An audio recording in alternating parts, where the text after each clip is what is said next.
Perkenalkan kepada seluruh jamaah, kenapa Masjid Raya Al-Falah saat ini menjadi percontohan masjid nasional setelah Jogokarian. Ya, alhamdulillah. Tadi sampaikan Ustadz Ari, berkat dukungan seluruh jamaah kajian apad kaki yang paling semarak di Sragen ini. Kalau mungkin belum nggak ada corona, ribuan.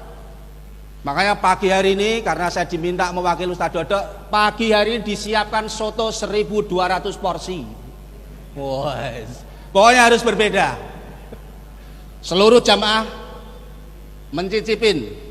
Tadi pagi setelah subuh juga sudah ada sarapan pagi subuh. Dan hari ini saya meluncing gerakan infak beras dan gerakan WMR, Warung Makan Rakyat Al-Falah. Silakan setiap siang mampir ke Al-Falah, akan disiapkan menu makan siang gratis. Sing bayar seluruh jamaah yang hadir di sini. Siap ya? Siap loh, ibu-ibu semangat. Sing kakung-kakung? Ya, siap.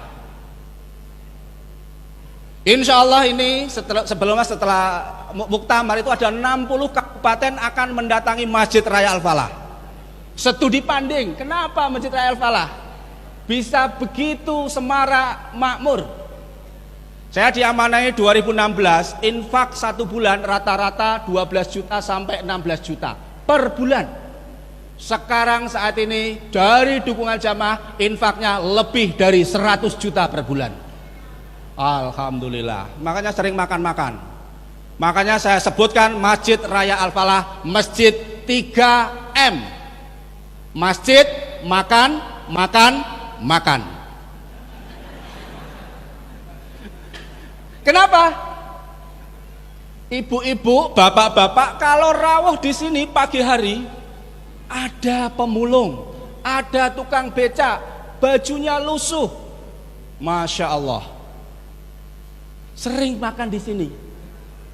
Bahkan Mas Anas menulis, setiap hari ada umat Islam atau mungkin non Muslim yang ngambil minum dan makan di sini walaupun nggak sholat, tapi Masjid Al-Falah selalu menyiapkan minuman untuk jamaah siapapun yang datang ke Masjid Al-Falah. Bahkan bawa jelik botol, datang ke sini ngambil jahe hangat. Nggak apa-apa, nggak usah khawatir. Al-Falah akan menyiapkan teh dan jahe, tidak bakalan kekurangan. Ini adalah prinsip masjid, adalah melayanin umat. Coba datang ke Masjid Nabawi, Masjid Masjidil Haram, datang sebentar langsung, Bu mau jus, Bapak mau susu, Bapak mau kue, Bapak mau roti. Coba kita tiru di Masjidil Haram. Makanya Masjid Al-Falah juga masjid ramah musafir, buka 24 jam. Jangan sampai kalah dengan apa yang buka 24 jam. Minimarket. Minimarket aja notabene cari duit buka 24 jam. Masa masjid nggak buka 24 jam? Dan listriknya nggak pernah padam. Siapa tahu ada yang pengen bermunajat dan tahajud di sini. Makanya masjid-masjid yang ada di daerah segera mulai masjid layanan 24 jam ramah musafir. Saat ini lagi dipersiapkan kasur dan bantal. Bagi siapa yang nginep di Al-Falah disiapkan kasur dan bantal dan ditanya besok mau sarapan apa. Saya Bu nih lagi dipesen kalau ada yang mau wakaf kasur monggo. Ya. Karena apa? Supaya apa? Saat ini lagi Covid, banyak yang gelisah, banyak yang di PHK. Masjid harus memberikan solusi. Jangan sampai di Sragen sekitarnya ada yang kelaparan. Masjid harus memberikan solusi. Support Masjid Raya Al-Falah. Jadi masjid harus dikelola profesional. Masjid harus dikelola secara serius dan fokus, karena masjid adalah melayanin umat. Hal pertama kali yang saya lakukan ketika diamanai dari Pak Sauman, yaitu kurang lebih mendapat dana saldo kurang lebih 270 sekian juta. Waktu itu 2016 bulan April. Saya langsung berangkat ke Jogokarian malam-malam bersama para takmir masjid. Di Jogokarian, hal yang dilakukan pertama kali yang saya jiplak adalah saldo masjid harus nol. Akhirnya saya pastikan bagaimana 270 juta ini segera nol.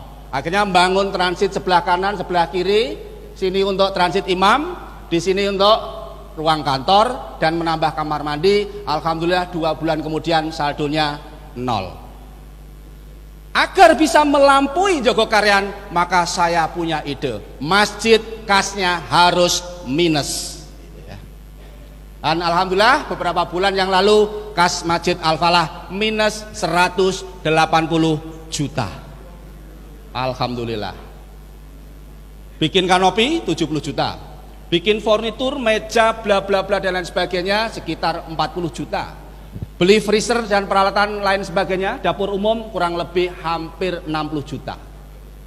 Namun saat ini minusnya tinggal kurang 103 juta kalau tidak salah.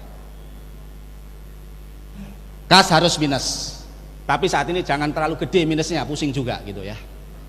Nah, kenapa begitu? Karena kas masjid itu bukan di uang di bendahara, di takmir, bukan di rekening bank, tapi kas masjid ada di uang saku jamaah. Punya program apa? Tinggal bilang. Target saya, mohon doanya, Masjid Raya Al-Falah akan mengadakan gerakan infak beras untuk pesantren Dimsa, pesantren Trensen, pesantren Sukodono. Kurang lebih kebutuhan berasnya 1 bulan untuk para santri, termasuk di Wali Songo. Saya hitung kurang lebih 1 bulan butuh beras 9 ton. Insya Allah nanti akan dipenuhi dari jamaah semuanya untuk kita salurkan kepada santri-santri biar fokus belajar dan makannya dari umat Islam. Sahabat saya Ustadz Lukman di Pontianak merintis 2012 tentang gerakan infak beras. Saat ini menyantuni para penghafal Quran, 1 bulan bisa mengumpulkan beras kurang lebih 550 ton. Di Pontianak namanya Masjid Kapal Munzalan Mubarokan. Makanya Ustadz Aziz ada ya, Ustadz Aziz. Beliau adalah kepala sekolah Sukodono. Sudah berapa tahun? 3 tahun. Sekolahnya mau tutup. Akhirnya sama pimpinan daerah Muhammadiyah dibina, dan sekarang santrinya udah berapa? Ya? 51. Dan ada pesantrennya. Saya tanya, kebutuhan berasnya berapa? Kebutuhan berasnya berapa? 6 kintal. Insya Allah nanti bawa 6 kintal dari Al-Falah untuk kita sumbangkan kepada para penghafal Al-Quran. Supaya apa? Santri-santri kita itu ya kita dukung semuanya. Makanya kami sampaikan kepada manajer keuangan Mas Arvitas untuk menjelaskan uang segitu banyak untuk apa saja. Supaya apa? Ya uang masjid harus kembalikan kepada umat. Untuk bikin teh itu kurang lebih 8 sampai 10 juta sebulan. Beli gulanya sekitar 4 sampai 6 kintal sebulan. Beli jahenya 1 kintal. Yang godok 1 orang, Pak Joko hanya ngerebus teh dan jahe 24 jam. Supaya apa? Banyak jamaah yang terlayani. Makanya ini ada 1 rombongan dari Bogor plat F datang ke Al-Falah subuh-subuh.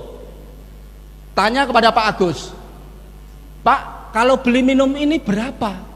Pak Agus, salah satu jamaah di sini menjawab, teh ini gratis untuk siapa saja. Maaf Pak, saya tidak sholat, tapi saya pengen singgah di Al-Falah. Silahkan Bapak menikmati teh sepuasnya dan dibawa untuk perjalanan ke Jawa Timur. Masjid melayani umat. Ini kisah nyata. Masjid, masya Allah, harus membahagiakan jamaah, membahagiakan siapa yang datang ke sini. Jangan masjid malah menakutkan. Makanya kas masjid harus segera dihabiskan, ditasarufkan, supaya yang infak juga segera mendapatkan pahala. Jangan sampai takmir masjidnya, kas masjidnya ditabung di bank, nanti kalau mau masuk surga ternyata uangnya masih di bank. Kasihan yang infak. Makanya lah prinsip-prinsip ini yang dilakukan Masjid Raya Al-Falah, Masjid Jogokarian, Masjid Mubarokan Munzalan di Pontianak, sehingga masjid memberikan solusi.